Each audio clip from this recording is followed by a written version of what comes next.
This is a very simple pasta dish that takes no time to throw together. It's perfect for the summer when you can get fresh tomatoes and basil. You're going to cook the pasta according to the directions on the package. While the pasta is cooking, add 2 tablespoons of oil to a saucepan that's already heated. Add 3 cloves of minced garlic to the pan and saute for 1 minute. Stir it frequently so you don't burn it. You may need to turn down the heat. I'm famous for burning garlic. Next, add the juice and zest of 2 lemons.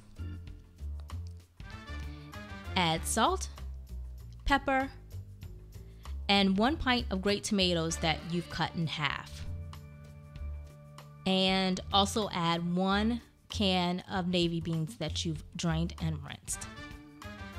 Saute the tomatoes until they start to break down, which should take about 6 minutes. You'll see that they've started looking wrinkly. Add a half a bag of spinach that you've already chopped.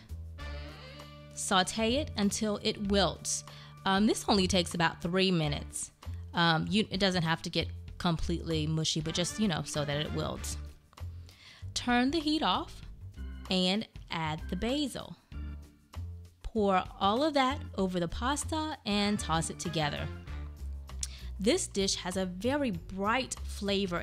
The lemon is not overpowering. I really think you should try it and let me know how it turns out for you. If you like this video, please like it, comment, and subscribe. Thanks, and I'll see you next time.